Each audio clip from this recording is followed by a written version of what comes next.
We have a couple of accountants in the league. We got a managing director. We got a couple of restaurant owners and a few other people. But this would be the 9th pick with Richie, and I think this might be the border of where he could handle a pick or not.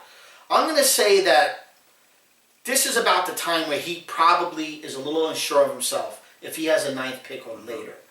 You know, I just don't put Richie Stark at that level of being handle a deeper league. You know, he did show well a couple of years ago. I think Stark is all about his draft, and I don't know about the preparation. Plus, it might not be his fault. This is a busy time of year for these guys. Oh, you know, Anthony Drew and Richie Stark. Couldn't be more busy. Yeah, more busy. Guys. I just don't know. It might not be their fault, but you know, Richie has always been. He's been in the league a while now, and he has though. You can't. I mean, you could say he's not interested, but he's got to have some passion. There is no way he'd be spending the money. I know he has a passion.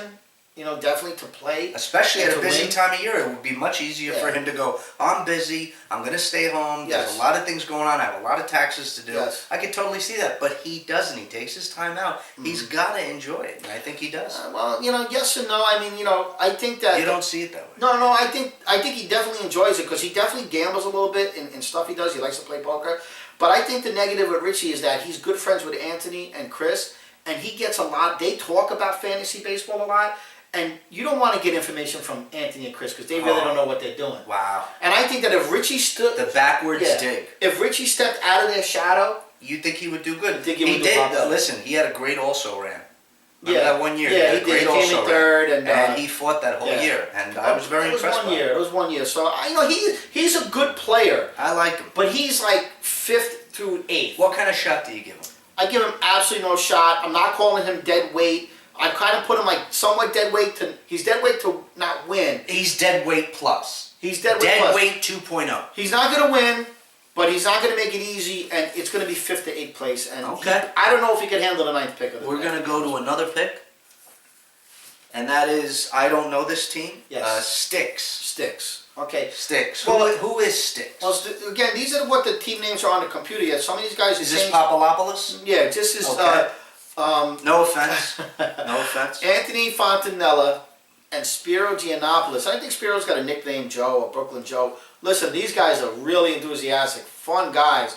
I was. And you know what's funny? You have. I gotta admit, of all the new teams, you have not talked about them to me at all. You haven't broken their balls. You haven't said you've broken their balls.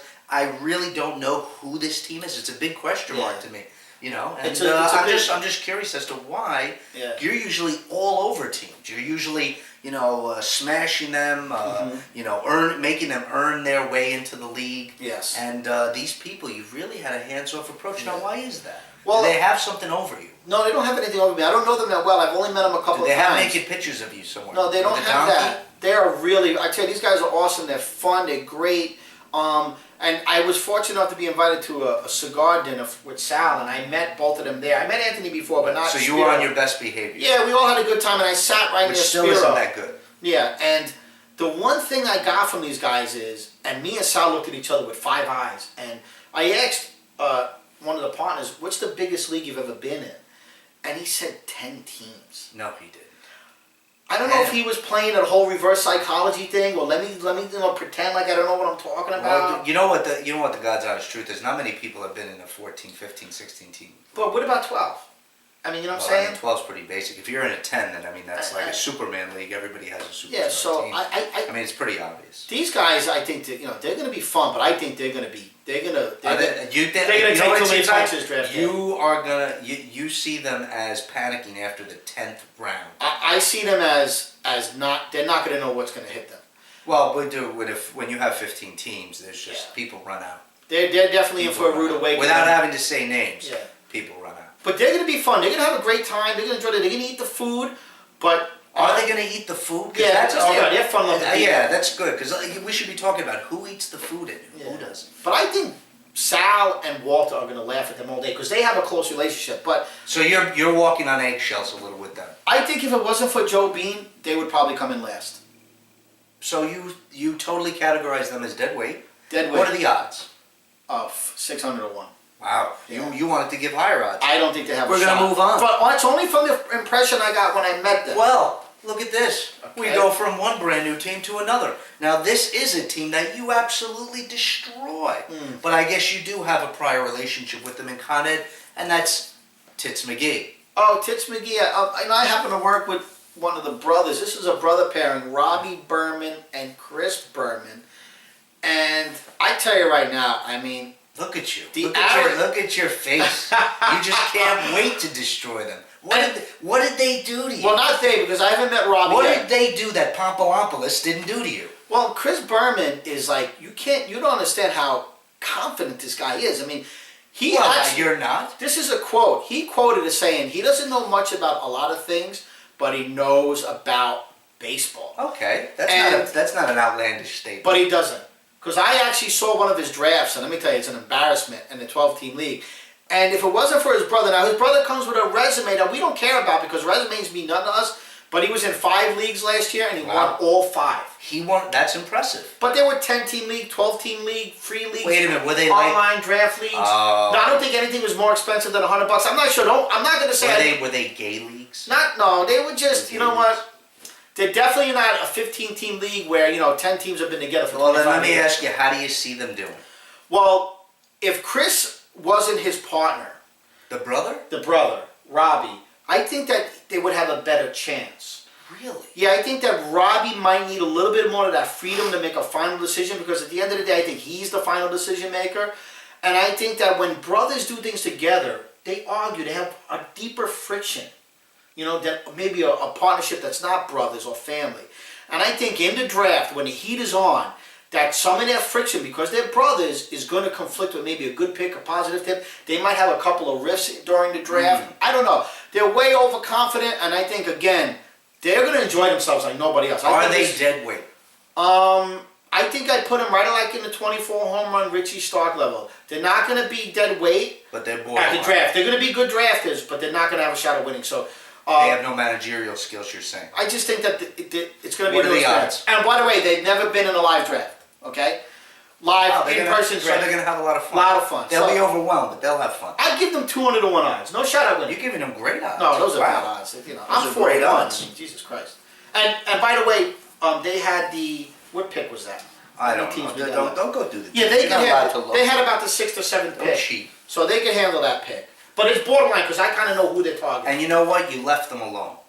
Yeah. They asked you not to bust their balls too much yeah, on yeah. video. We have to mention that just Yeah. simply because they said it. Yeah. And you did. One of the brothers is mentally weak, so I'm a little skeptical of if I get on the draft. Are they sensitive?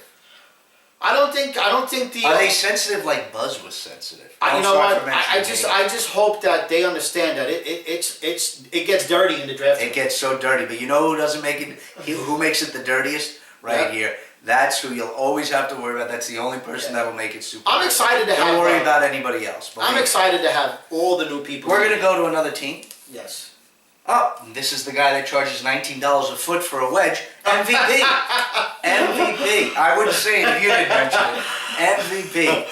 Paul Scavello, and let me tell you something. He's actually catering the event this year, and we picked out an awesome menu, and he did an awesome job. And I'm so happy. Thank you so much, Paul. And I he, think, and he is a nice guy. yeah, He's a good everybody's guy. going to be so excited. And if anybody ever has a banquet or a function or something coming up, I recommend going to Paul Scavello. Wow, the double plug. Yeah, the double plug, and he The double deserves plug. it. He's been so cooperative. You've always loved the double plug. Yeah, definitely. You do. And he came really late last year. People don't remember. He came super late. Now, he promised. Matter of fact, Nice attitude, though. Nice attitude. Love He does. Paul. He's got a great attitude. I'm picking up the food this year because I don't want any excuses for him being late.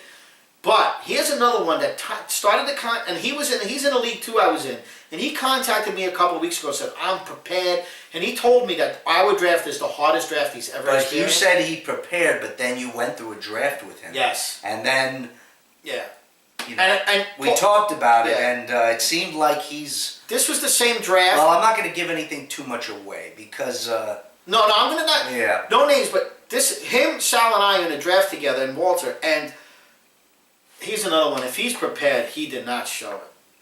I thought he had an embarrassing pick, embarrassing draft in the league that we're in. It's his league, matter of fact. But you know what I noticed more than anything? What? That I'm it was listening. Totally magazine. Totally a magazine pick. Is it I think okay? we have to do to be continued. The battery's low. Okay, we'll make it. No, it's going to be low. It's going to cut off. You think so? Yeah.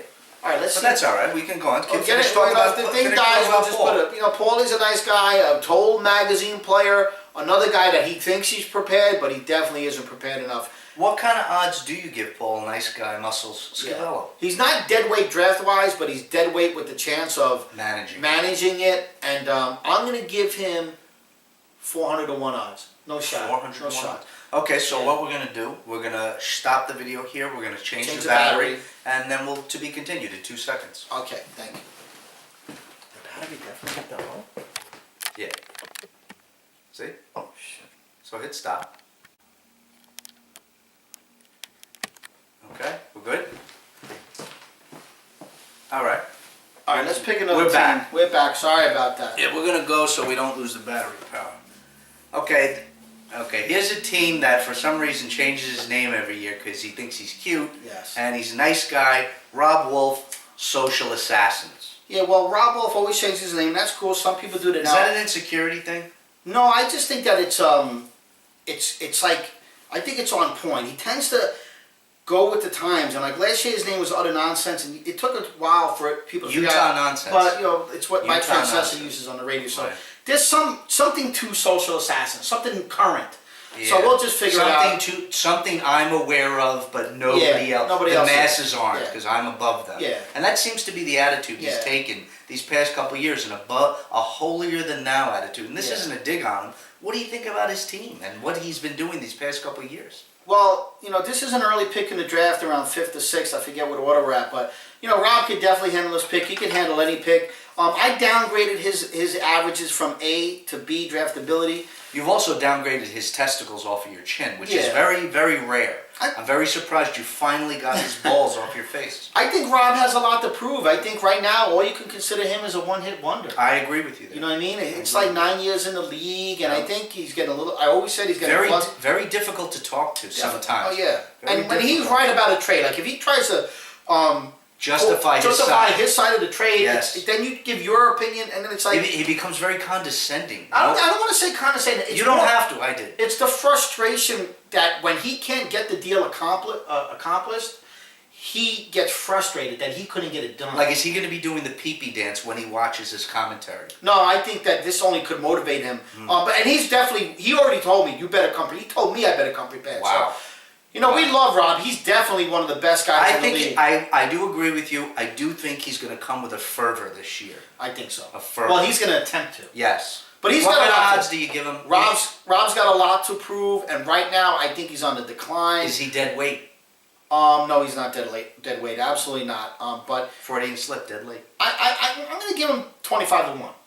Super high odds. 25 to 1. That's the second best odds so So far. far, it's the second best. But we know this team coming up right here has the biggest set of balls on your face. And as a matter of fact, it's not only one set of balls on his face, it's 6. 6 balls are on his face because there's 3 members to this team. Who the hell goes in 3 partners in a $600-something league? $200 each? This is the gayest triumvirate ever, but I respect them to no end, and I know you love having their sausages all over your face. Yeah. This is Time Zones. Donald Carrata and the infamous Carrata brothers. Now, you did just make a comment how brothers can't work together, but you give this team the best grades all the time. You have all penises all over your face with this team, and you love them to death. Yes. And, Hey, man. what do you think about Time Zones? These guys, these brothers really work it, and they always work it every year. And you know, they had a tough pick last year, and I think they were a little hesitant, and they made a mistake. But they remember their mistakes, and they do not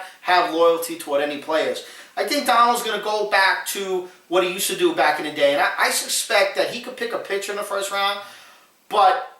They're 3 to 1 here. They're not dead weight. They're my favorite once again to go into the league. And right now, I'm going to say Over you? Yeah, they are. They own this league right now. Nobody does it Wow. better than them. They were my favorites last year. They came in second, and maybe 1 or 2 moves cost them.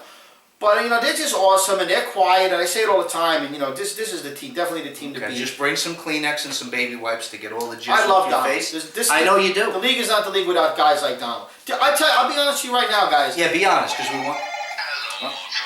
We got a phone call, but don't worry about it. Okay, we're not going to take it. We can't take it. We can't take it. It's my phone. We can't take it. I'm just going to say Come on, thing hurry right up. now. If you want to win a title in a year, this is the year to do it. Because let me tell you something. This, without a doubt, is the weakest year. Not many teams could win this year. 3 or 4. That's Okay, it. we're gonna go on to another team after you got those penises off your face, and this is probably my favorite team right here. Oh, it's Jen.